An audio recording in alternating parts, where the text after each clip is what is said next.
Hi, good morning and happy birthday, Mr. Obi Narapa. It's a pleasure again this year. We're at Obi Fest 2.0 discussing the theme, the Nigeria economy parameters for manifest growth recovery.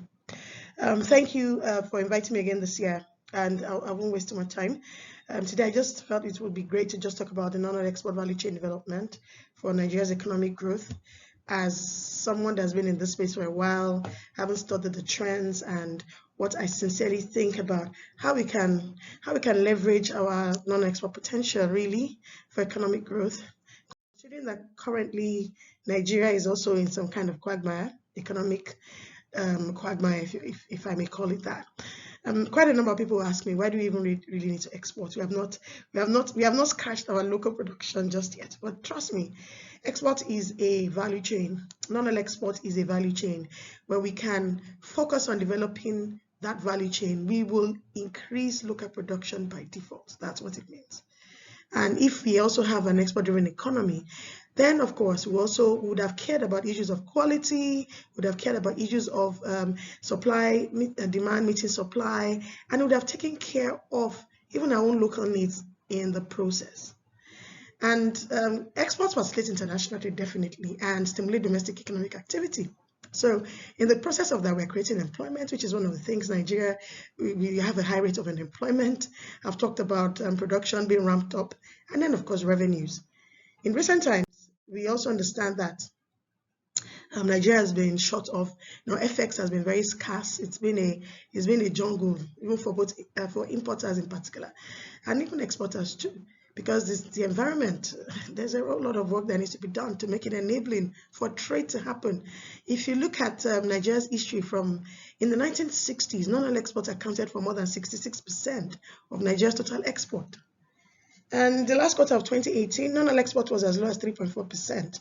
So we have the deficit of trade is horrible. We're so import dependent that we barely even export, to other countries.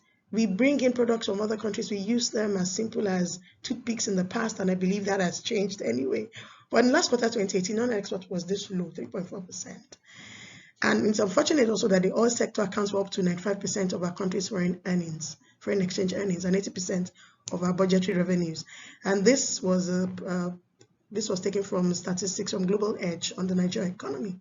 I want to say this quickly, that if 95% of the oil sector accounts for 95% of our country's foreign exchange earnings. And that same oil is so unstable. Prices are unstable in global markets. In Nigeria, the price of oil dictates almost everything we can achieve right now. We have inked so much on oil that with the instability, we are tossed to and fro. There's no stability right now.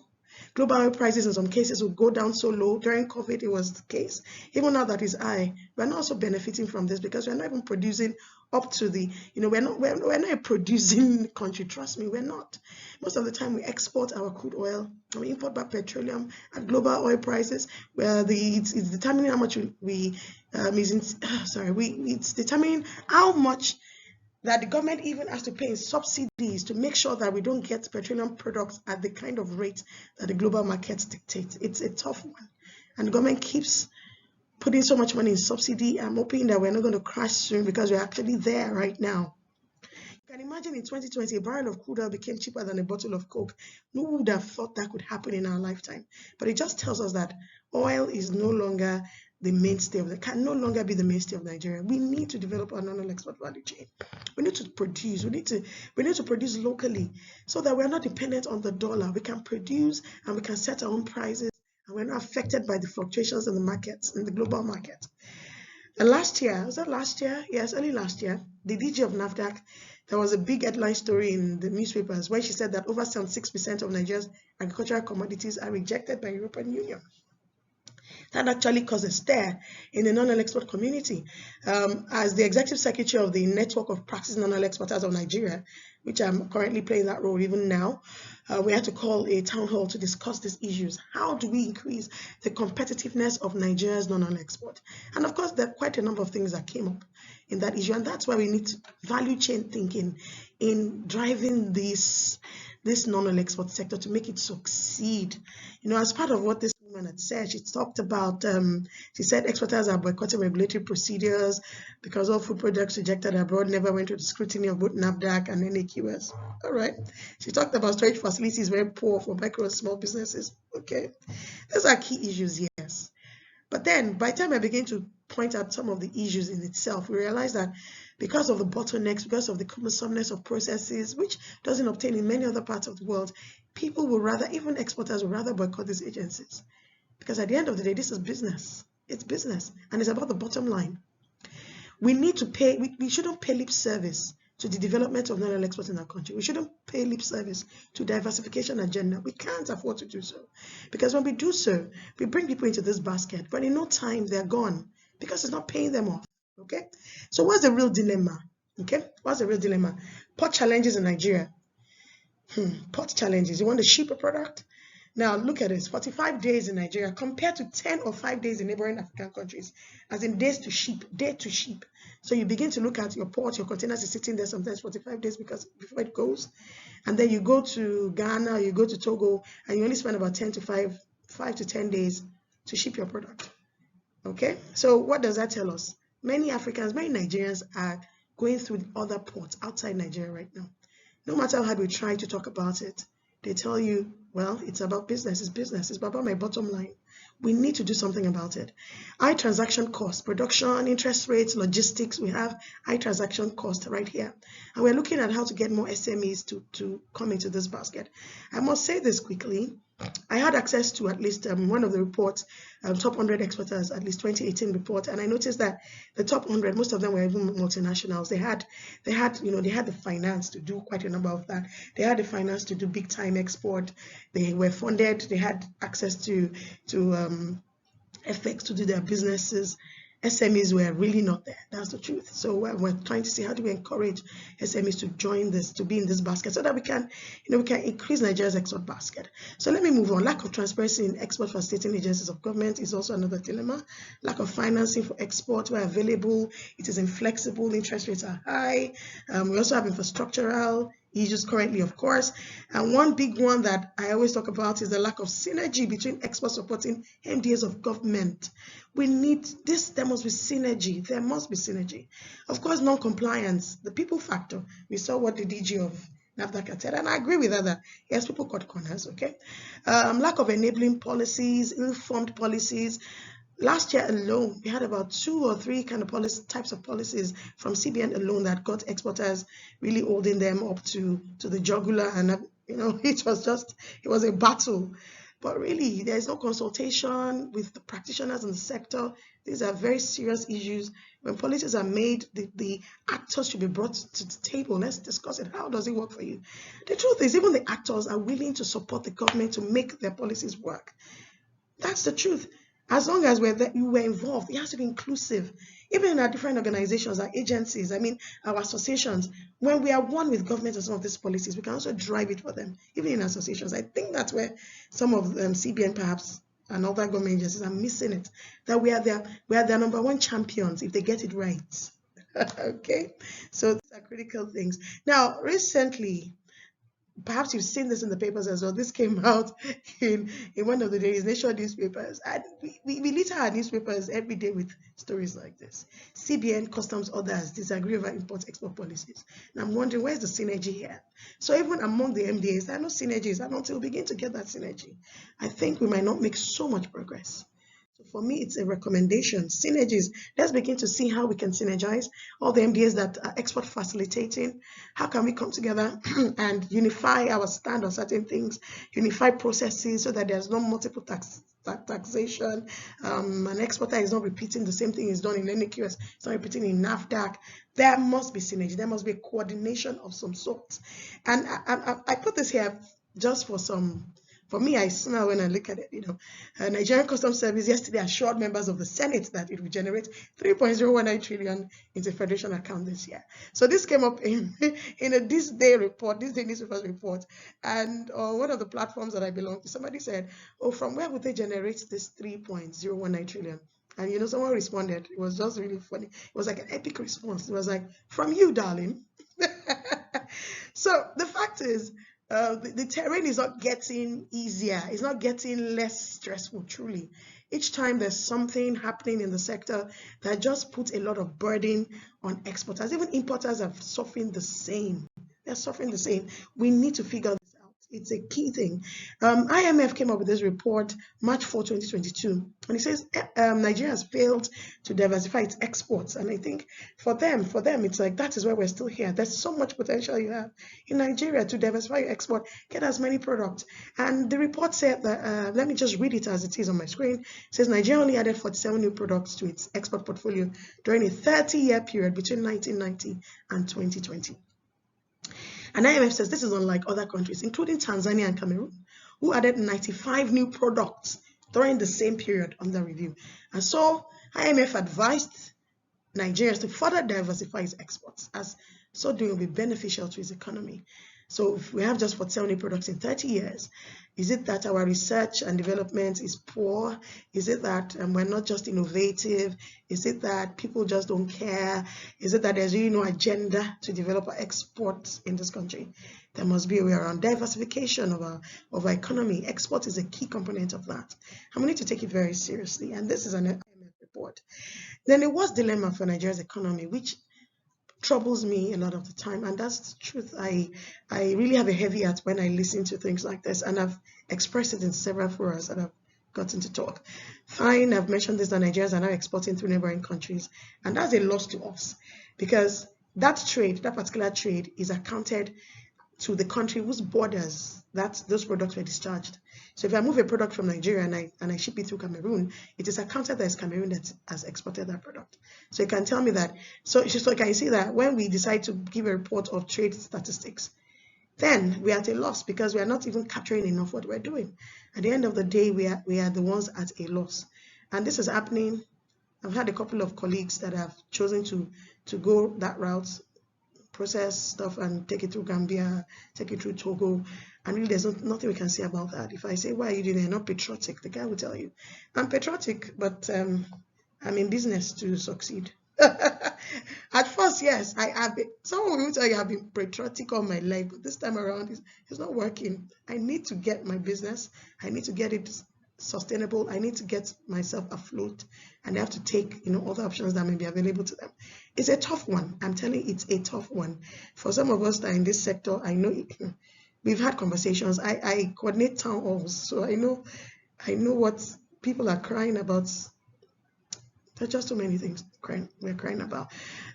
Policies are not friendly, multiple taxations, hiking prices, inflation. The list is endless. Multinationals are even our largest exporters, and of course, perhaps the ones paying the biggest taxes, perhaps. They're also relocating to neighboring countries because of the environment where they're operating is not enabling. They're moving. People are cutting corners. Trust me. We're cutting corners because we're tired of the shenanigan. People are cutting corners. The corruption also in the system. People are cutting corners. People are wondering if I have to submit my goods to this particular organization. I'm waiting forever before I can get my sample report and all that. And I have a delivery that's just within the next how many weeks. Should I keep waiting? This is a business decision, and these are the issues that are making Nigerians being seen in bad light in many countries, really.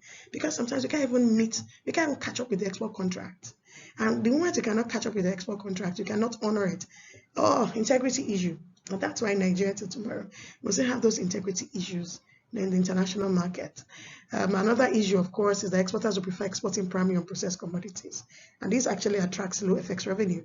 And we're trying to see how we can begin to add value so that we can attract the right kind of, higher FX revenue. And that's really key. Right? SMEs can't compete due to their cost of doing business, and it's worrisome, but there's always a solution to this, and we'll get there. Also, Smeden had a report recently, PricewaterhouseCoopers, they did the report, and I was really surprised to see that out of, in export, only 7.64% of Nigerian SMEs contribute to export. It just also drives on my point about how tough the environment is, how tough it is, honestly, and SMEs, it's not funny. I remember this year, of course, I conduct export readiness workshops and webinars for for women last year. I did 2 of that. That was in Abuja and Lagos. This year, we did another set of women in Kano and Port Harcourt. Now I'm laughing because when we were in Kano, we talked about some women will ask you, okay, about some of the challenges. We're talking about raising finance. We talked about logistics, and by the time we're done, we now asked another question, a follow-up question. So how many of you are still interested in export? So assuming like 100% of the room were like this before, by the time we asked that question, so how many of you will still put your head into this whole thing and you do this since you came here? Like half of the hands of the women went down because there was a bit of some discouragement right there. And of course, the only thing we could promise them is, of course, the part of the hand holding, helping them, to get their feet and all that. We have a role to help them achieve that anyway. But it just tells you that the abysmal number of MSMEs actually participating in exports tells us that it's perhaps not an enabling. We need a more enabling environment. We probably need maybe more capacity building. So quite a lot of that. If you can begin to deal with it, perhaps things will get better. But of course, in response to some of these things, with the scarcity of FX, it's a tough one. I'm sure we've all been reading on our platforms how you see an importer requesting for $2,500 and all he's giving is $25. He's wondering, what? It's never been this bad. It's really tough, I tell you. The Central Bank of Nigeria got this program. There's a policy they just came up with, and we call it the RT200 FX program. It's a set of policies, plans, and programs for non-oil exports that will enable us to attain our lofty yet attainable goal of $200 billion in FX repatriation exclusively from non-oil exports over the next 3 to 5 years. This was said by the CBN Governor, Mr. Godwin Emefiele. RT200 FX program was launched just recently. One of the questions we're asking is, what's the strategy? Because it's beautiful. There are 5 pillars to that. One will be non-oil commodities expansion. Another pillar is biannual non-oil export summit, non-oil FX rebate scheme, dedicated non-oil export terminal, value-adding export facility. These 5 pillars make up the RT200. But the question is implementation. Implementation has always been the issue. Implementation. So that's the question to CBN Governor. In my last we had a town hall in March. So for some of you that are wondering what's this town hall, the network of practicing non-oil exporters of Nigeria, we do quarterly town halls, and that's where we really have conversations about non-oil export. Okay, so we talked about the RT 200, and quite a number of suggestions came up from exporters. Some areas they don't really dig some parts of that policy, and we've been able to send that to CBN. All right, so areas yet untapped. I think at this stage, we're looking at economic growth, we're looking at economic recovery. We have not dwelt much on our services export. This is really critical. Of course, we're currently a net importer of services. However, we have a huge potential because that sector contributes more than half of Nigeria's GDP with a share of 50.79% in 2010, 52.37%, 58.2%, and 55.8% in 2013, 2015, and 2017, respectively, and a growth rate of 1.83% in 2018. When you look at the GATS, the services, of course, we have a mode of supply of services. Part of it will be even tourism. Let's look at our tourism sector. If it's developed enough, we can make a lot from there. Places like Dubai, they have looked at their tourism sector. They've developed it so seriously. It has become the headquarters of tourism in the world. So there's so much, if you look at services that we can tap into, educational tourism, health tourism, but we need to make up our minds to fix all these things, first of all, so that we become attractive to the international community. We have issues of insecurity that is a big deal when it comes to tourism anyway. But let's look at other countries of the world where they also have oil like we do have, but they are not looking at their oil as their major revenue stream. They're not looking at oil. Oil has just been put as one of those things. Dubai has focused a lot more on their tourism. So can we begin to think differently about our services? How can we begin to expand that? Also, we have informal and unrecorded trade. So much trade is going across our borders that are not tapped, captured, recorded. Man, and it's just going through our borders every day, and we're losing revenue from that as well. So it's important to begin to start thinking of how to capture even our exports through the land borders. And let's also, we shouldn't make our borders porous. We should fix this. We are losing as well to other communities for that reason, okay? And you can imagine how much you can trap from these sources that we're talking about. So do we have a role in this? Yes, we do have a role in this. First is we need to invest in data. for evidence-based advocacy and policy reforms. This is very critical. When I talked about our MDAs of government not even synergizing and policies are draconian, they come out from nowhere. Sometimes you wonder why people sitting down making these policies, because it's totally at variance with even what is going on in the sector right now. Someone also, I think, say Captain John, put out a post recently. And you know, when he finalized that post, he said the only reason is because we allow civil servants to dictate what we should be doing in the sector. He feels that is an anomaly. So yes, we need to wake up. We need to invest in data for evidence-based advocacy and policy reforms. We need to participate in the non-oil export ecosystem with our skills and expertise.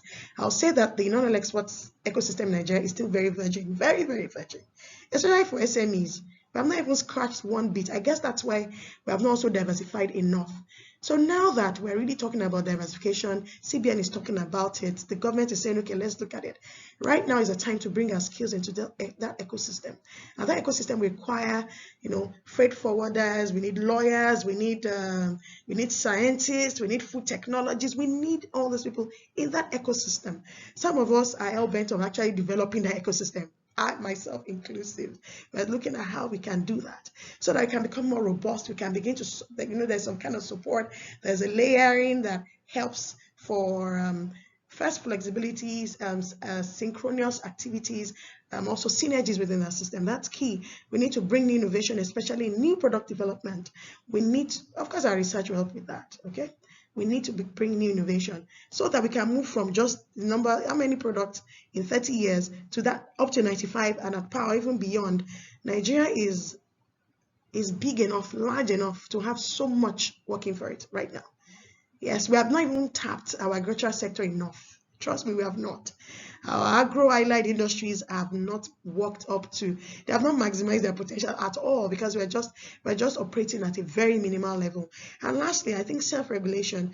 Some people are here, perhaps you belong to one society or the other, an association. I think also for the issue of integrity and issue of quality, associations should begin to self-regulate their members. Let's set our own standards and ensure that nobody produces outside those standards. And once we can get standards right in country, then we can begin to rebuild that integrity that we have lost. I moderated a roundtable at some point as well some years ago for UK AIDS when I was the non-oil exports head of the trade work stream. I remember we got talking about, what was that then? We talked about local gap. So we're talking about global gap, which was the global good agricultural practices, which we're trying to domesticate. And we're saying, see, if a country itself has its own local qualities, we have our own local standards and we abide by it. By itself, we have defined what standards mean to us. And standards are subjective, trust me. Quality is subjective. Quality, grade A could be the best in some countries and they're okay with it. And if you buy grade A, you get the best. In some places, grade C is quality to them. So it's subjective, really, quality. But in a country where we decide to set up our own standards, have standards for rice, have standards for guinea corn, have standards for packaged foods, and it becomes the standard. When countries patronize us, they stick with our standard. They won't. Now we have all sorts of people telling us, get this certification, get this certification. Exporters are running all over the place, trying to get as many certifications as possible. It comes at a cost. But if we have a local standard that we abide with, then these associations, we can self-regulate our members and we can maintain this. We can get a upper hand even in the international market doing so.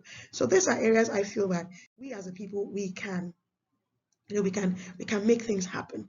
In closing, I would like to look at this, what Obama did when he became president of the United States of America, and that's the National Obama Export Initiative. And I think we should look at it as well as a strategy, okay? So in 2010, Obama introduced the Obama Export Initiative, which later became the National Export Initiative, legislated under Executive Order 13534. And this was created based on the understanding that for America to survive the economic recession, it needed to double its exports to the world over 5 years, from 2010 to 2014. And through this, create 5 million jobs. Okay. Now, there were 8 cardinal objectives. 1 is to increase export assistance to SMEs.